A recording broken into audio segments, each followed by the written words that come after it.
how to take great photos. A few interesting points around how to take great photos. So we're going to look at it overall and say, wait a minute, what about if I've got a standard camera gear, camera lens? Does it work? Will it do well for me? Well, that depends how you use it. A number of things. We look at product photography. We look at a couple of items and show you examples of what isn't great and what would be better. And then we look at outdoor photography, as in if you're going and doing some type of holiday event, what could be good there. We look at little tips and tricks around using a camera handheld and what you can do to make it look a bit more interesting, we'll say. So right now I've got an item here which is a product photo. It's actually not very good because it's out of focus. What that means is it's not going to be nice and clear. It's going to be a little bit out of focus. You can see that it's not in focus. So why is that? So the 2 and the 1 on the clock of the watch looks more in focus than the rest of the watch. So this is going to be depth of field. So if, for example, it's further away from the camera lens and the camera has a plane focus which is straight, plane of focus, anything beyond that point is going to be blurry, which is where we need to play with our camera aperture placement, hand movements, because if you're hand holding it and it moves about, that's going to cause you focusing issues. So that is not a great photograph. We'll have a look at another one which is an opposite option. So this is more flat, so it's straight to the camera, but it's a bit darker. So in essence, you could edit it and fix it in Lightroom. You can add a bit on, but we want to get it in camera right. So in this example, we got the right exposure in terms of we know it's going to be sharp, but it's too dark. What do we do? That's when you need to add light into the situation. So flash would make it a lot better. So that I've got one item of the one picture of the watch which is too blurry. When I'm saying too blurry, when you zoom in, you'll see how blurry it is. The second one we've got, it's not blurry, however, it's too dark. And then we added some more light, which made the watch probably too shiny. And it's on a slight slant, so the plane of field changed. That wasn't great. But then we played with adding different lenses. So we used a 100mm macro lens, and then we looked at trying to get a bit wider to see how that affects it. And we kind of tilted the watch away from the camera, so that didn't help us. So the main thing here is you're going to take photographs and decide on what would be the success of using the camera in a way that gets you a good photograph. So you're basically taking a number of photos until you find the sweet spot, and then you'll know what the lens performs at in those light conditions and what the flash performs at. So you have to compensate for that if you don't have a studio. So I'm going to carry on with this and show you how it progressed. We did a few additional shots with it. We carried on playing with it in like a few different variants to see what would make a great photo. None of them were excellent, but we got a decent shot, which is a bit more of like an artistic type shot. But you can see there it's a lot of a lot of blemishes on the glass of the watch. If you have a brand new watch, then it's fine, but if it's not a brand new watch and you're using it, there will be blemishes. So advertisement worthy, no, but a good Instagram post maybe. So like you can see there, we're using a rule of kind of threes, which is another thing that helps with great photos. Then we added in a Swiss Army knife, and then we kind of moved away from the standard, but that got us a little bit better.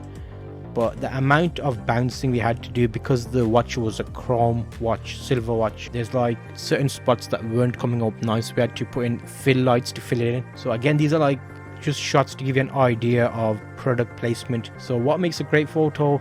Well, nothing really, more of practicing, trying different things, seeing what works and how you can make it look a lot better. So let's have a look at some other examples. We progressed that onto additional shoots where we looked at trying to get it as sharp as possible. So what do you do to get it as sharp as possible? Well, you need loads of light. You need a high f number aperture, which allows more detail to be shown in the photograph with less blurring. That was a f4 and 70mm.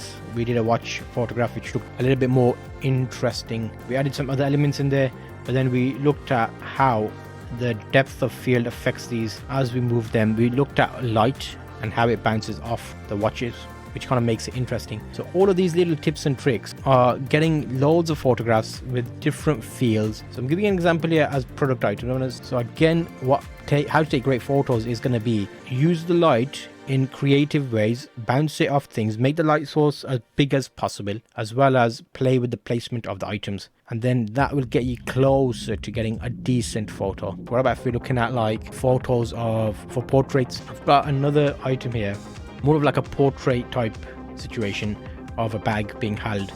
And you can see how the bag has been focused as the main product, so the writing is nice and clear to read the brand, but the person holding it isn't as sharp and the background is nice and blurry.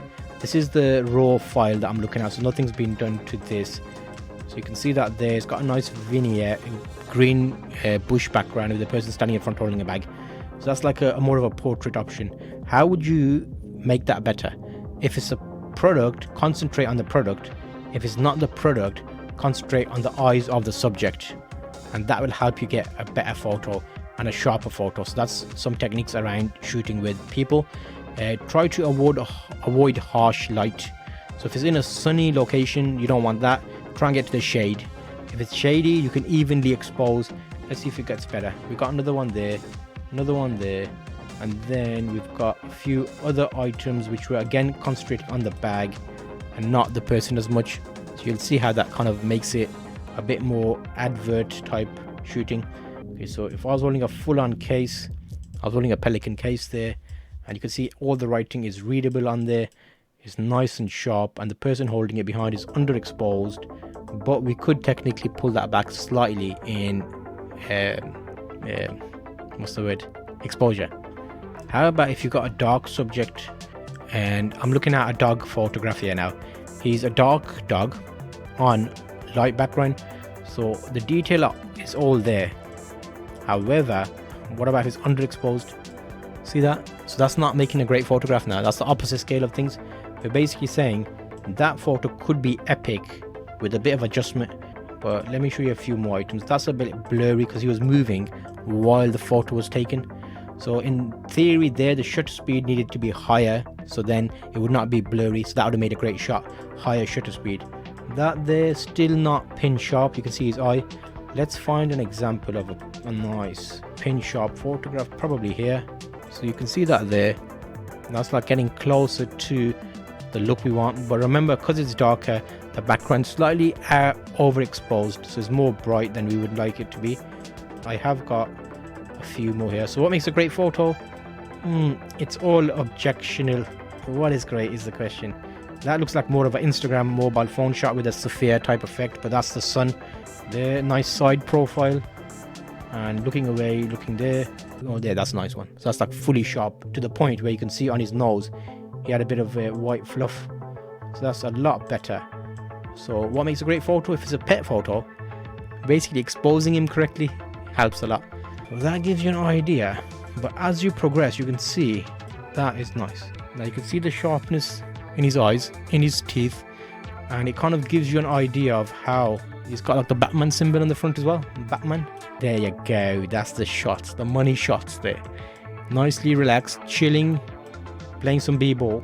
That there, we basically went really low down with the grass to try and show that the out of focus sections. So because the grass was in the way, it counteracted the autofocusing. That's the correct version of that. To see how that slight movement a little bit higher got us where we wanted to be. Beautifully sharp, panting. Ideally, if he was looking directly at us, that would have been like cherry in the cake. I mean, at 2.8, ISO 100 and 100 millimeters. So solid performer. You'll be pleased to know this video is sponsored by Skillshare. You can actually access a number of courses, skills and techniques to make yourself even better. So a lot of people now will be working from home, and the idea here is you can actually go and enroll on courses and it gives you a full breakdown. So think of it like school, but 10 times better, because the teacher's going to actually be passionate about what they're teaching you, and you'll learn a number of skills. I've put a number of special courses up on Skillshare, so make sure to check out the link in the description for Skillshare, and you actually get 1 month free. You can go on there and check out all the videos you want, and you'll actually see if it's for you.